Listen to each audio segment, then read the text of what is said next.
This is the Interested Interview, and I'm your host, JJ Clark. Today I am speaking with Irish dietitian Sarah Keogh from the Irish Nutrition and Dietetics Institute about good nutrition and the nutritional problems that Irish people face. Welcome, Sarah. Thank you. So firstly, on the Indie website, it says that your mission is for people to enjoy the life-enhancing benefits of good nutrition. What is good nutrition in your opinion? Well, I think one of the things that dietitians, and with the INDI, we're all registered dietitians with that. And for us, it's not about what diet you follow, because I think people have such variation. Some people, they want to include meat. Some people prefer to be fully plant-based. It's in the right nutrition and making sure everybody has all the nutrients that they need. So if you think in terms of the vitamins and the minerals and the plant nutrients and the proteins and the carbohydrates, so our job is to make sure people are getting that in whatever way they need. So whether you're a dietitian who's working in a cancer unit and you have patients who are needing tube feeding and you've got to balance it in that way, or someone who's working in community who might be working with somebody with very different needs. And I think for a lot of people who don't realise that with dietitians, most of our work is actually with kind of people who have medical conditions. So we would do a lot of what's called medical nutrition therapy, which is quite different to what you might look at in terms of general healthy eating. But for us, our job is that whoever it is we're working with, whatever else might be going on for them, that they are getting all of the nutrients they need to be able to, go through their treatment if that's what they need to. In a lot of cases that you're actually treating a medical condition like celiac disease or diabetes with diet. So it's just about getting the nutrients into everybody.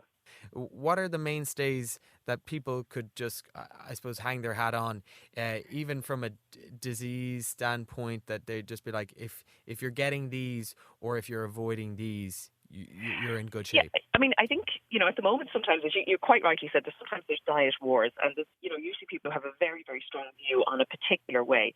And what I would find, after I'm 25 years working as a dietitian, there's no one perfect diet that suits everybody. And, any dietitian will tell you that. And that's why for us, you're working with a person. So whether it's someone who wants to do keto or low carb or high carb or what they call the ordinary Irish diet or whatever name you want to put on it, you adjust and work within that so that they are getting all of their nutrition.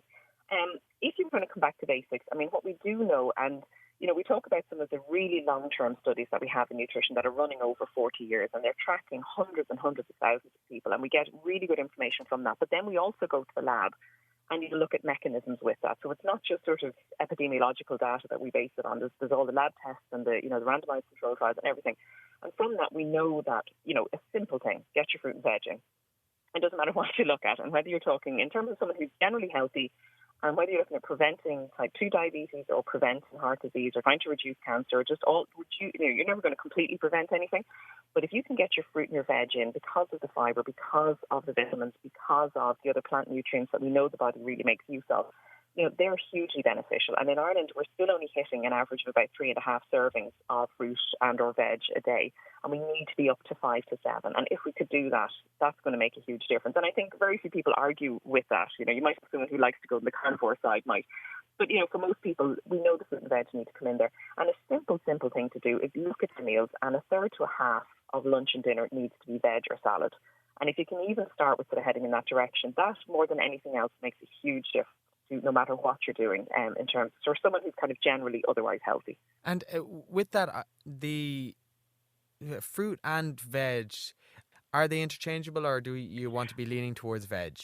They're pretty much interchangeable because, if you have someone who really, for whatever reason, is never going to eat vegetables, and those people know who they are, they're out there, right. Fruit is definitely better than nothing. I would lean into veg a little bit more. We know just because of the variety with that. It's not to do with the sugar. The little bit of sugar in an apple or, an orange or something like that, we talk about limiting sugar and the harm that sugar can and does do to people. We're really talking about people taking huge amounts of added sugar. So you're looking at kind of sugar-filled soft drinks. You're looking at, 500 ml of a soft drink that's giving you 12 or 13 teaspoons of added sugar and no other nutrition, versus an apple that, if you pulled all of the sugar out of it, you might get about 2 teaspoons of sugar in there. But it goes a lot less, but also when your body is digesting it, it is going through the fibre and the pith and the skin and everything, and how that presents to the body is very different, plus the additional nutrients you get with it are very different. So, you wouldn't put the two together. Now, if someone is drinking gallons of apple juice, that's a little bit different. But in terms of eating an apple, you wouldn't be worried about the sugar in those for people. So people are enjoying their fruit fantastic because the levels of vitamin C are definitely higher in fruit, they compared to vegetables. Now, vegetables still have them, but it's what's really good, and all of the studies we have, is the people getting variety are definitely doing better. So some fruit, some veg, and getting that mixture and lots of different ones. And that's really the thing to look at. If someone is worried about sugar, you look at it from what we call sometimes foods or treat foods, like the soft drinks and the biscuits and the cakes, that would be very high in sugar but don't really supply much in other nutrients. So there's no positive to them, if that makes any sense. Right. And with the, I suppose, soft drinks and fizzy drinks, what's happening in the body, and why does that lead to problems down the line? Is there an insulin response? Does the body store fat as a result? So, to be honest, it varies between people, which is why this area is really so interesting. And, it depends on the person. If you have someone who is quite active, doing a good bit of exercise, generally at a healthy weight, generally eats pretty well, if they have a bottle of soft drink, yes, the insulin is going to increase, it's going to deal with that in a certain way, but long term it's not going to make a whole lot of difference. It's different for someone who maybe isn't very active, doesn't have as much muscle on their body, maybe is a little overweight, and if they're consuming huge amounts of soft drinks, what can happen there in some people is that the insulin can be triggered, and a small number of people can go on. We talk a lot about sometimes insulin resistance, and it's still an area that needs a huge amount of research.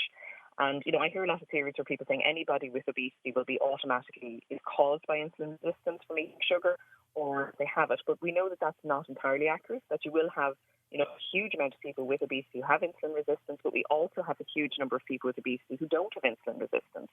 So if insulin was the cause of obesity, you would expect almost everybody, if not all people with obesity, to have insulin resistance, and yet they don't. So, it's quite a complex area. Where I would see it particularly as an issue is women who have polycystic ovary syndrome, which is we think up to about 10% of women do start off with an insulin resistance. And for them, things like sugars and rapidly digested carbohydrates can be part of the issue there. But also we know exercise is tremendous in helping them to manage the insulin resistance and to manage the polycystic PCOS. So, we have specific people within obesity who will definitely have insulin resistance and where the sugar is more of an impact. But for others, when we do studies, again, looking at obesity, there's no one food that stands out as being the cause. So, about 20 years ago, we had the first really big national food survey in Ireland, and we looked at weight and obesity and what everybody was eating. Everyone was waiting to see, well, which food? Was it going to be crisps? Was it going to be potatoes? Was it going to be soft drinks? And there was no one food that came out that people were specifically overeating that led to obesity. It was so mixed, So, at the end of the day, it's not the fashionable thing, but it's mainly calories. It's not only calories, but it's mainly calories. If someone's eating, 5,000 calories a day, they are going to put on weight. Can you explain what a calorie is? I think most people talk about calories, but they don't actually know that it's a unit of water, that the amount of time it takes to burn a unit of water. Not specifically water. It's the amount of heat generated when you burn something. So the measurement of heat, and you're right. Most people don't really understand calories as a measure of something. So talking about calories of energy would be the same as talking about grams of fat or grams of protein, or liters of water. So calorie itself is a measure rather than a thing in its own right, if that makes any sense. Right. So what we've been talking about is, you eat maybe a bar of chocolate, there's 200 calories of energy in that. And I love that you were saying that a lot of people don't get it. I did a master's in European food regulation a few years ago. One of the projects that I did for a thesis was looking at how people understood what was on labels.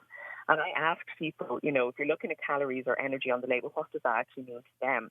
And the amount of people who said to me that, energy gives you energy, but calories make you fat. And you're trying to explain that they're the same thing as such. It's one measuring the other. But I think we've such confusion. Calories is the bad thing and energy is the good thing. So there is huge confusion around it. So it's to do kind of with work. It's the amount of energy that you get in terms when you burn something is one of the specific ways of looking at it. And the idea is the amount of kind of work you can do as such from the food that you eat. So if you're going to do a run that's going to burn 400 calories, now I'm being very rough here, to kind of match that.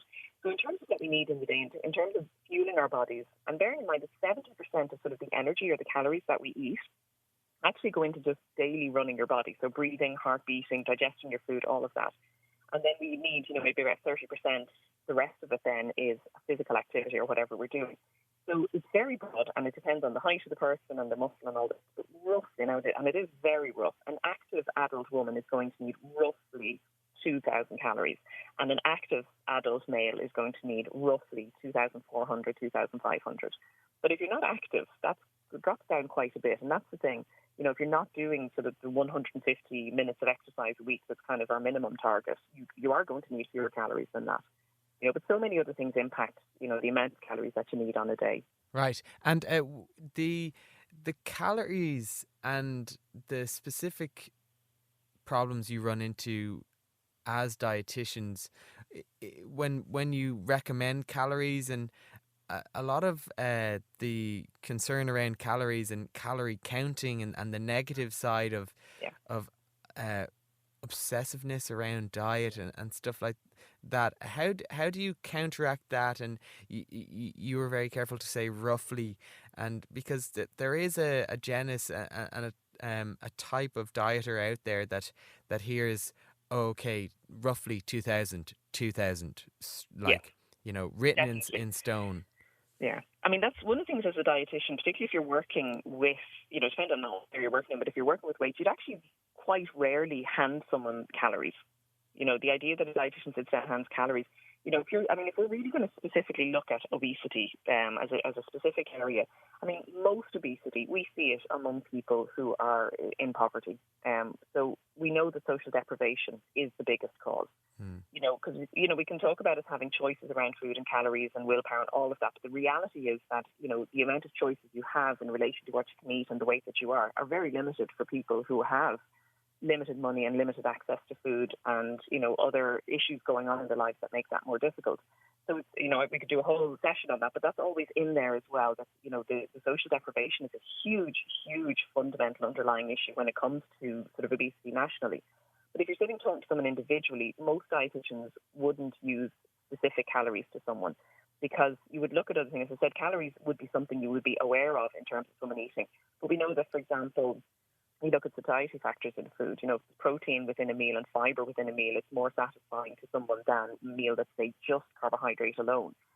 So you're looking at other factors within that would make a difference. So, yeah, some people do get very obsessed with calories. And, something, if someone walks in your door and that's their thing, you might try and ease them a little bit with it, but you'll work within that for them to try and look at. A lot of dietitians do work with people who have eating disorders or, you might call it disordered eating, where maybe they don't have a full diagnosable eating disorder, but they're very distressed about food. And, you'll often work with people just to help them have a healthier relationship with food as well. And sometimes that's what's needed. So, sometimes what the person needs isn't necessarily nutrition advice, but just assistance in being more relaxed about food and not seeing food as the enemy all the time. Right. And to, I suppose, to moralize food, I think that is a danger there. Yeah, I think that. Well, I'm not certain of how much of that of your job that is, but even just on the socioeconomic factor there, that you have food deserts and you have 4 chippers in a 2K radius of someone's house, but you have a supermarket, it's a 5K, and you can get something for 150 and it'll fill you up for now, and these kind of things definitely play into, or even just people around you, their food choices and what they know about food. Socioeconomics definitely comes into it, and a huge part of it. It really, really is. And I've worked in the UK in a very deprived area, and just if you got someone to eat an extra apple a day, it was the most astonishing breakthrough for people who were really, really, really struggling with huge social issues and huge deprivation. It's lovely to say, yes, everybody should just get up in the morning and eat, fabulous smoothies, and it's great. But, you have to have a certain level of privilege to be able to do that. And having worked with lots of people, they're saying, well, if I make this new meal and nobody in the house eats it, I don't have the money to provide a second meal for them. I can't actually afford to even take a chance on it. And that's real life for an awful lot of people. So it is a difficulty for that. And with satiety factors, like how full you feel after eating a certain type of food, would you have a lot of information on that, and what typically would fill someone up, and what would be a good starting point so that they eat a normal portion of food? Well, in terms of how much someone eats at a meal, there's some wonderful research on all the whats and whys. Because what I love, we've seen just so many people with the coronavirus recently. A lot of people have upped their comfort eating, and that has nothing to do with you could talk all day about protein and satiety, but someone who's very, very stressed and is turning to food can eat vast amounts, and no amount of feeling full actually stops that. So stress can be such a factor. But just if you're talking to someone on a normal level basis, one of the big things, and it's so not fashionable at the moment, but one of the most amazing things to look at, particularly if people are specifically looking around weight, is fibre. Fibre has, I mean, for decades we've known that people eating a high fibre diet find it much easier to manage their weight, much easier to lose weight, and much easier to keep it off compared to people who don't.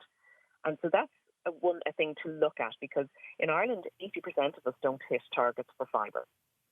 We all believe that we do. And even just aside from weight point of view, like the amount of people I would see in clinics who have bowel disorders, now there's all kinds of reasons for it, but a substantial amount of them are due to lack of fibre. And so when you eat a high fibre meal, the food actually stays for longer in your stomach. So it's longer before you're going to get hungry again. And when we were talking earlier about insulin and blood sugars, when you eat a high fibre meal, most of the time you'll actually have a lower rise in blood glucose after your meal than you would if you had a low fibre meal. So fibre within the meal can help in terms of that slowing down digestion and slowing down blood glucose coming, the levels rising. So it's brilliant for that. But also we know that the fibre has an impact on the gut bacteria, and that the gut bacteria themselves, the science is coming down the line now really showing the role that they have in weight regulation as well as other influences around immunity. But even on a basic level, if someone is quite, I'm going to lower the tone here, but quite backed up, quite constipated maybe, the material is hanging around in the gut for a lot longer. And, the studies are showing that the bacteria themselves can generate up to 500 calories a day from that, which you then absorb. So that's the equivalent of kind of 2 bars of chocolate without even had the pleasure of eating the 2 bars of chocolate. Yeah, so yeah. But if we can get fibre in and things are moving and are more regular, again, it just regulates the whole system. So there's a satiety factor from it for sure, but there's other influences that the fibre has. And as I said, it was huge in the 70s when fibre came along and everyone was putting fibre in everything, but we've kind of forgotten about it a lot. Right. And as I said, we really, really don't get anywhere near the amount of fibre that we need to get the benefit from it. Like, is there a specific timing that you could add in fibre to your day? Like, as in, I associate fibre with breakfast typically. Yes. Everybody does, and that's actually the problem, because there's no way you're going to get the 25 grams of fibre you need a day in one breakfast, unless you're extraordinarily dedicated.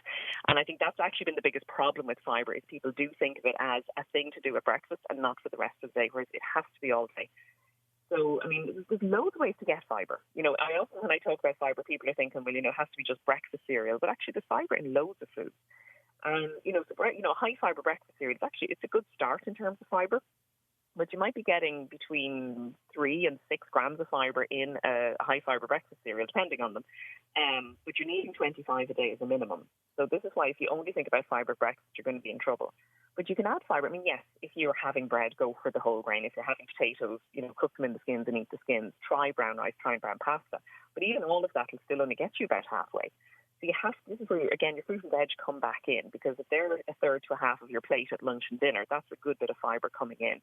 And then if you look at foods like seeds, and this is one brilliant trend I love in the last few years, is people putting seeds into things, because they're a tremendous source of minerals like zinc and selenium that are really important, but they're really high in fibre. And if you're getting sort of 2 dessert spoons of seeds, into a breakfast cereal or into yogurt or something, you're adding a good healthy 6 grams of fibre with that, which is brilliant. And the other food, and it's where I'm seeing a lot of people actually accidentally getting more fibre, is, beans and lentils are brilliant for fibre. So if someone is on a sort of a plant-based diet, they have a lot more beans and lentils, so the fibre goes right up. And that's why when we look at some of the health effects of a vegan diet, a good chunk of it is that they really get their fibre in, and that's where a lot of the benefit is coming from with that. But you don't have to be vegan to eat beans and lentils. They can go into soups or throw them into a casserole, or, you can have the odd vegetarian dish and just bring them in that way, because they're fabulous. A word of caution, though, don't try and get all 25 grams of fibre tomorrow. Okay, No, yeah. You need to gradually work it up. But it doesn't have to be bread all the time, or it doesn't have to be cereal all the time. There's so many other places to get it. And within the context of the coronavirus and lockdown, what trends of eating and dietary problems, and you mentioned comfort eating, What other things have you seen there? The big thing has been comfort eating for an awful lot of people, where food has just become something to do as well. When we couldn't go anywhere and we weren't eating out or anything, and people, they've worked all day and you're like, well, what now? So, people, we saw everybody at the start with the banana bread and the sourdough bread and all the baking that was going on. So there's a lot of that for some people. What I've seen is the big thing which is, I think, has impacted more people, is actually drop in exercise. And although some people have now had maybe time to get out and do a bit more exercise, for an awful lot of people, suddenly they're working at home. That's new. They're trying to get used to that. They have kids at home. They're trying to look after them. They're trying to homeschool them, and they're trying to work. There's so many differences. And I've seen, because I would do an awful lot of kind of webinars and things for workplaces, and I do in-house clinics, and obviously they've all moved online in the last while. But what we've been seeing there, just from talking to people with that, the drop in physical activity has been enormous for a lot of people. They haven't been able to go to the gym. They haven't been able to go to their class. Their football training's been cancelled. All of those sort of social physical activity things have gone. But even people walking around work, if you work in a big office building, you're up and downstairs, there's actually physical activity with that that's gone.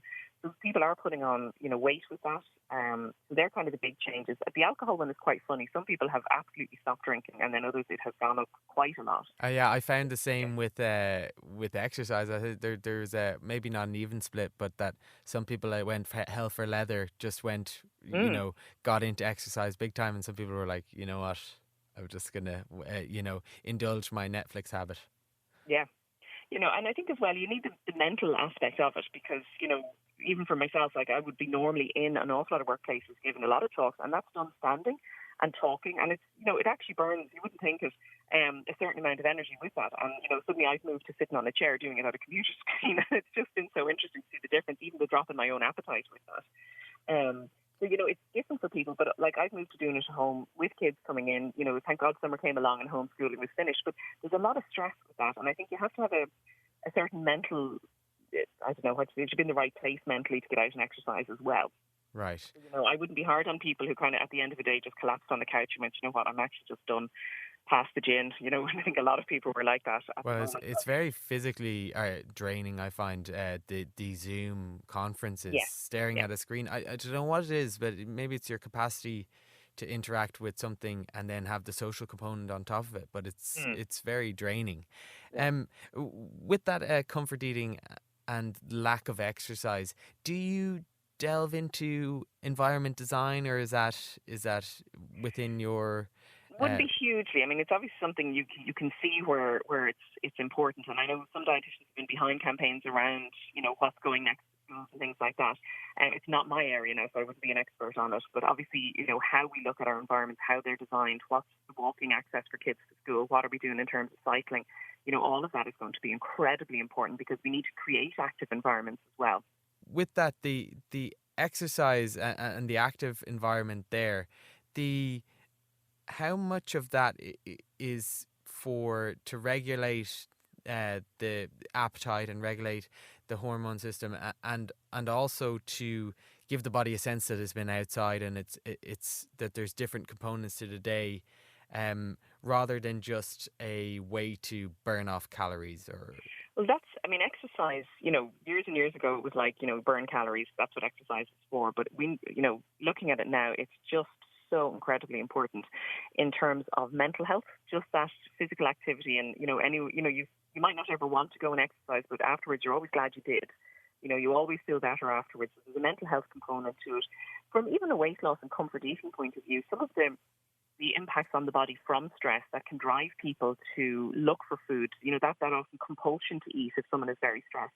Exercise can really take the edge off that. And if I do work with someone who's a really big comfort eater and that their weight and other issues might be, caused by this, there's no point saying to someone, don't comfort eat, because if the stress is ongoing and you can't always get rid of the stress, depending on what the situation is, you look for other ways to divert it. And if you can divert it into exercise, it's phenomenal for regulating appetite. It actually makes a bigger difference than people expect with that, and it works. But I mean, you're looking, again, as you were saying, around, we talk about insulin resistance. So if someone has that, the exercise is phenomenal for reducing it. Even someone with type 2 diabetes, we'd always be trying to say, look, if you can just build a little more muscle, really just get the exercise going a little bit, it does amazing things for how the body is going to handle the blood glucose. So it's a big cornerstone of it. But, we look at the benefit it has in terms of, making cholesterol levels healthier, blood flow, lowering blood pressure and all the rest. So long term, you're looking at reductions in just about every disease, whether you look at cancer, arthritis, diabetes, whatever it is. If people are regularly exercising, it's just so important. And I'd work with people, big groups of people retiring. And one of the things that I spend a lot of time on is you have to build muscle.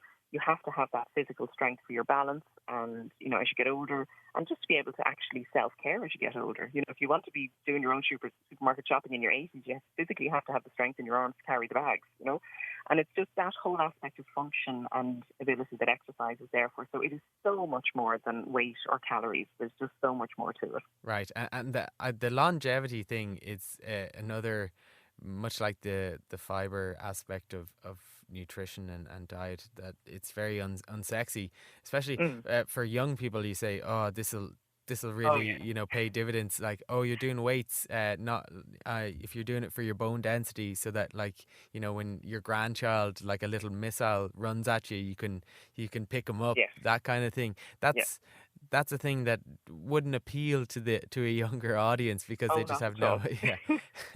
And it's a scary thing actually on the bones at the moment, because absolutely, you're talking to a 15-year-old going, this is when you build the bone that you're going to need when you're 75, and they're like, I'm never going to be 75. And I was the same. We're all the same. We're never going to be 75. It's only when you get later on you think, okay, I hope I'm 75. Right. So we don't. It's very hard. That's why you're often, for teenagers, you might pitch it a different way. The thing I would see in the last few years that is I find very concerning is the amount of people accidentally dropping calcium out of their diets. And I've seen a huge amount of that in the last few years. And I think it's become very fashionable or very trendy to stop taking milk in particular. How so? Just in terms of almond milk and that kind of thing? Yeah, so either they're stopping altogether or they're swapping over. Now, if someone has a dairy allergy, of course you're going to stop taking it, no problem. But what I'm seeing is people who kind of got the idea that it must be automatically bad for you, so I'm automatically going to stop doing that. And that's where there's going to be an issue. But what I'm saying is they're not always replacing the calcium. Now, you can absolutely get plenty of calcium without taking dairy. It doesn't have to be there. But it's people, what I'm seeing is lots of people say giving up milk for no particular reason. They kind of read somewhere it was bad for you, but they didn't really pursue it. And it's interesting, the science doesn't back that up at all. In fact, there's a huge huge study on cancer called EPIC, and that's the European Prospective Investigation into Cancer. It's a fantastic study, and they've been tracking over 500,000 people now for about 25 years. What they're finding is the people drinking milk and taking yogurt and cheese are actually getting less bowel cancer compared to people who don't take any. So, in terms of benefits, it's there. But if you do cut it out, I'm seeing so many people going, well, I'm having green vegetables instead. And, I'm just face palming, because it's like, seriously, if you were going to try and get all of your calcium from green veg, you'd want to be eating about 16 servings of broccoli a day. You'd want to be on about 5 bags of rocket a day. Yeah. The handful of spinach in your sandwich is not covering you. But I think there's just a lot of people are getting information maybe from unreliable sources, and they're not realising. So I spend a lot of my time, it doesn't matter what anyone comes into me for at the moment, I'm going, right, so let's look at your calcium levels, because they are just dropping, especially in people in their sort of 30s and under. I'm seeing a huge drop. I'd have a big concern around bone health in the next few years for that particular age group at the moment. How much of your day-to-day is combating misinformation and this kind and the likes? A good chunk of it, and it can be tough to do, because people have heard an idea and it sticks, and it can be very difficult to dislodge it. And you can't go straight in and go, well, actually that's just incorrect, because people don't like to hear that, and that's fair enough, And it's rarely so black and white that someone is completely wrong or completely right. It does, But yeah, you do spend a lot of time sort of just guiding people around. But as I said, as a dietitian, for us, as long as you're getting all of the nutrition, we don't really care how you're getting it, if that makes any sense. So, whatever way you want to eat, but you often just need just a guide on things.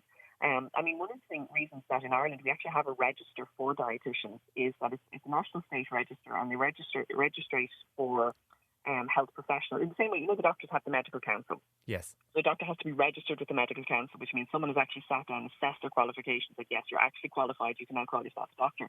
We had to do that for dietitians there about 5 years ago. That we set up the government set up a national register. They check qualifications. They're validated. They check where the qualifications were done. Is this a reputable university?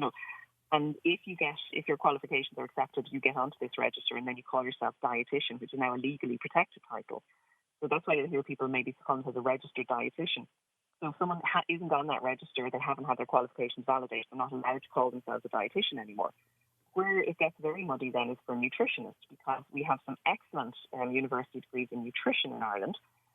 So those people are nutritionists, but we also have, there's no protection of that title. So anyone can call themselves a nutritionist, whether they have done a really good degree in nutrition or they've done nothing and they've just woke up one morning and decided. So it's very hard, I think, for the general public to separate out what's accurate, what isn't. So I'd say sometimes just have a look. Is the person got RD after their name? Are they a registered dietitian? Because at least you know that they have, at the very minimum, a university degree in education or in nutrition. They've really looked at this, and that's not to say other people are wrong, because, there's lots of information out there, but it's just to check. And if something sounds a bit really brand new or a little out or a little too good to be true, maybe just double check it somewhere else. And just see how, if it's very outlandish, just double check it. And just on that, the spelling of dietitian, it's there's two T's rather than a T and a C is another differentiator. It's only Microsoft Word that spells it wrong. It's not even an American spelling with the C. It doesn't matter. Both are protected legally. So whether someone spells it with a C or with a T, it doesn't matter. But it's correctly spelled with a T, even though I won't tell you that on spell check. Why is it important for people, if they're looking to improve their diet, to get cooking? Always. The cooking is just such an important part of it that if people can, you immediately have more control over what's going into your food. And so what you eat in your own kitchen will almost always be lower in salt, will almost always be lower in things like saturated fat, might even be lower in total fat. Calories tend to be lower.